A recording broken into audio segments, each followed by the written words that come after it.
Cobb TV. Watch your life make sense.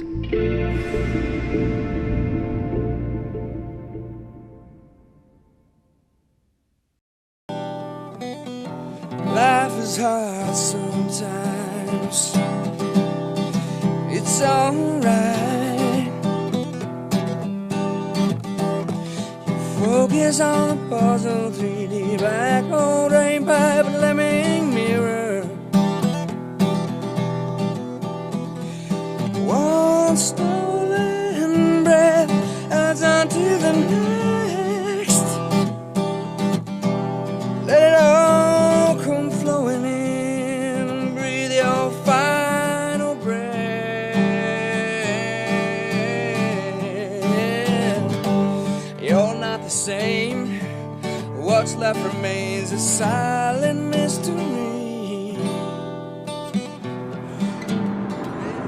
To me, freedom was just doing whatever you wanted, whenever you wanted, and going with the flow and not really thinking about anybody else. Just letting what happens happen, and yeah, and that's all good. But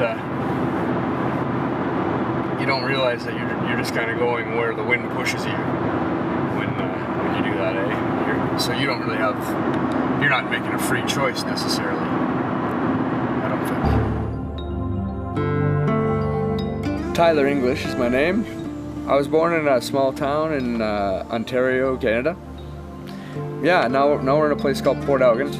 Lake Huron's right behind us here, and I'm at my cottage in nature around here. That's all we got. We got that and a nuclear power station, and it's all mixed together here. It's quite a neat place. So, being a firefighter at the nuclear station, there's just so many things that. So many hazards, radiation, that sort of thing. It's interesting. We didn't have a lot of fires, which people probably are glad to know. The thing is, it is very fail-safe. To a degree, as fail-safe as something like that can get. And if it failed, it would be messy. It would be bad. You get a feeling that what you're doing is important. You know, you're sitting for a long time, reading up on stuff for training. Or bang, you got a call and you got to run, you got to go. You got to either suit up with your gear, or if it's a medical call, jump in the emergency vehicle and just go, right? My background is Scottish and Irish heritage, so yeah, English is actually an Irish name. It's a good family.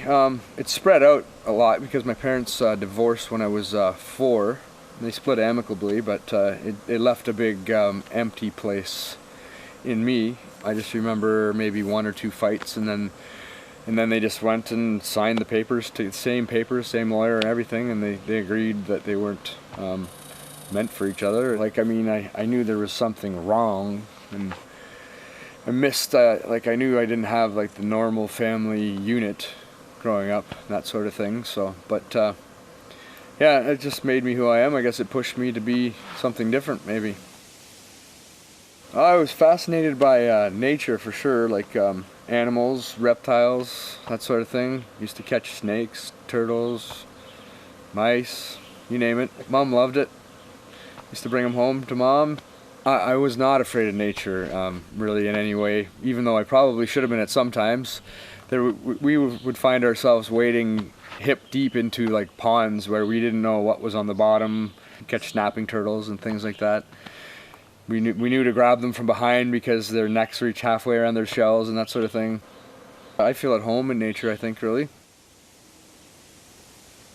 I would ride my bike around and think, because that's what I would do, just to get away, and that was my escape, and that's what I would think about, is why am I here, what's going on, what makes it all tick. And I'd be looking up at the sky thinking, okay, there's got to be something intelligent that makes this all happen. I would read the Bible. We never went to church or anything like that. I went and got my own copy, or I think they gave it to us in public school, Gideon's. And I remember being in my kitchen and looking at everything and just wondering, and I asked my mom, where is God? What is God? Kind of thing, right? is God in everything? My mom said to me, yeah, he's in everything. He's everywhere and he's in everything. Then I asked a few more questions like, okay, is he in this table leg? Is he in this floor tile? You know, I was a bit of a smart ass. You know, I was just a little kid, and and she said, yeah. She's plainly said yes. And I think that made me think. Like, I had a good connection with my friends always, and a lot of friends. Through the teenage years, we partied a lot. We did a lot of that, and that's how we let loose. And it was, you know, drugs and alcohol, that was part of it too, and we blew off a lot of steam. That's where I got into a lot of the music that I like. And it was funny, right around then, that's when I picked up the guitar, because when I decided to stop doing those things as much, then the drugs especially, like I needed something else to fill the gap, so I started playing guitar.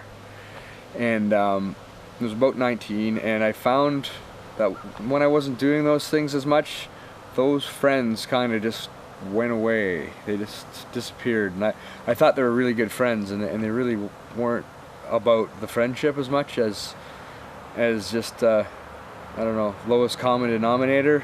I was alone for a while with my guitar, and for me, music just if it gives me a feeling that comes straight from here, and it's like I can give myself to a lot of people at once, and at the same time receive from them. It's just like, yeah, I'm doing good for this person, and they're doing good for me. Like, it's like if I didn't have that, I would a very large part of my life would be missing.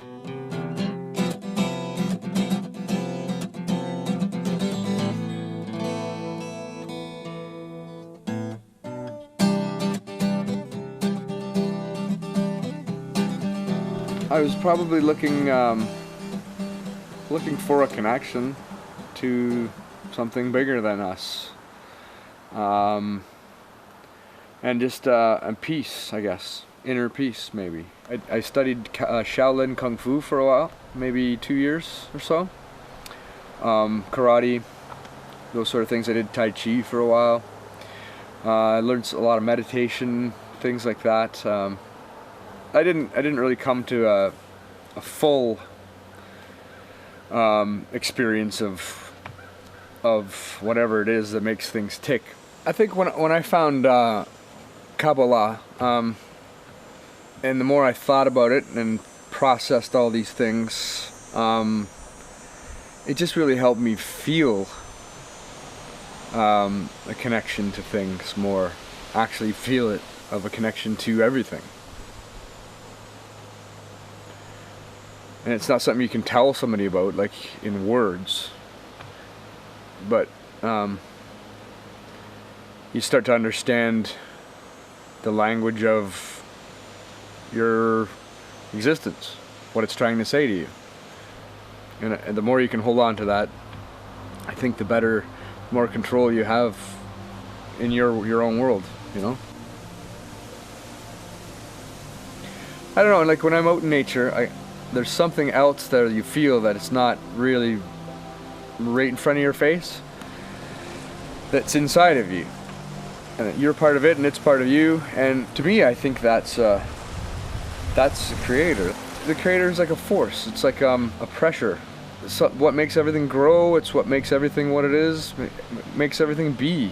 What makes everything exist. It's like you're trying to equalize with that, because you're part of it, and it's like that's what it's all about, I think, to me. So. It's not because I'm doing something wrong, not today, anyway. One stitch in time will come undone, all fogged up, and it's no shame it works out this way.